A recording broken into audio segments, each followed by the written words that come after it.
He ruled an empire so completely that his own advisors started plotting in secret to bring him down.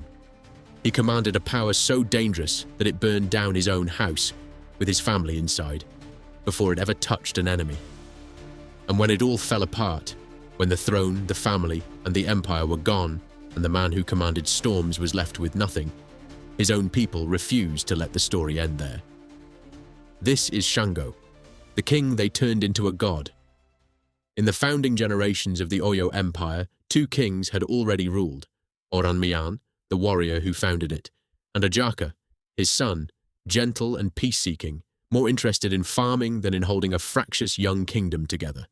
Ajaka was seen as too soft to hold the throne together, so the elders turned to his brother instead, Shango, a man nobody, ever, in his entire life, accused of being too gentle for anything. From his first year on the throne, Shango ruled with a kind of force his predecessors never had and never wanted. And unlike them, he had a weapon no rival army could possibly match. A talisman, they said, that let him call down lightning itself. Under Shango, Oyo expanded fast.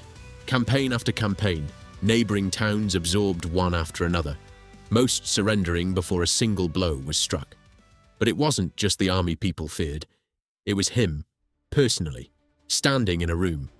Oral tradition says his voice carried like thunder rolling across open sky, and when he spoke in anger, it looked like fire came from his mouth. That fear didn't stay outside the palace walls for long. 2 of his own advisors, Timi and Gabonka, men he trusted enough to keep close, began to believe their king had grown too powerful for anyone, including them, to safely stay near. They started planning, quietly, for a world without him on the throne. One evening, Shango climbed a hill outside the city to test the full reach of his power. Not for war, not for show, just to see exactly how far his command of the storm could actually go. It worked. Lightning answered him, exactly as he commanded. He hadn't aimed it at the palace. He hadn't aimed it anywhere near it. He didn't need to. The storm he'd built didn't know the difference between his enemies and his own family, and it never asked his permission before choosing a target. Some of his household, some of his children, gone by his own hand in a single night. The same night he'd finally proven, beyond any doubt, exactly how powerful he really was. Not everyone in that palace was only a victim. His wife Oya, fierce, untouchable, already the orisha of wind and sudden violent change before she ever met him, walked out of that fire alive, and furious. Some say she taught him part of what he knew. Others say the power simply ran in the family of storms, and the 2 of them found each other because of it. Either way, she didn't mourn quietly that night. She raged. His second wife, Oshun, held a gentler gift: rivers, love, fertility, beauty. But gentle was never the same as weak.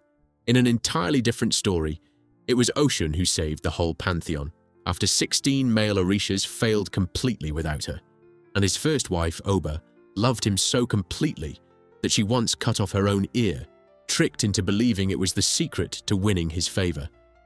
Her grief became a river, the Oba, still churning dangerously today, exactly where it meets Oshun's calmer waters. 3 wives, 3 rivers, 3 completely different kinds of power, and when everything else was eventually taken from him, only one of them stayed until the very end. The same storm that made him legend was the storm that burned down his own house first, before it ever touched an enemy.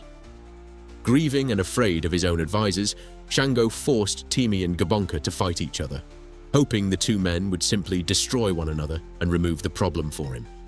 Gabonka won.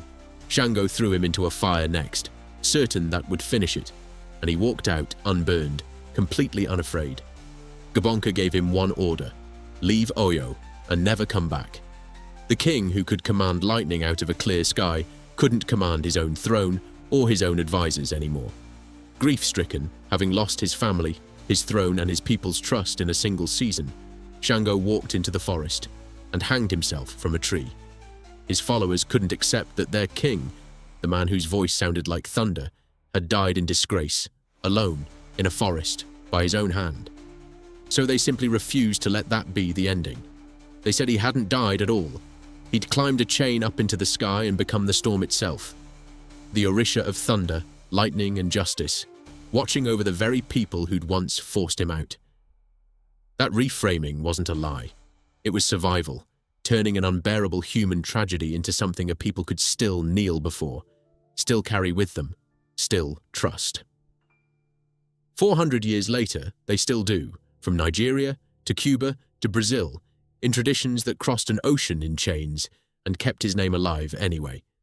Shango ruled Oyo for only 7 years, a short, violent, brilliant reign that ended in fire and grief. He's been worshipped as a god for over 400. If you want to see the orisha every warrior we've covered would have prayed to before battle, Ogun, god of iron and war, is next. Subscribe so you don't miss it.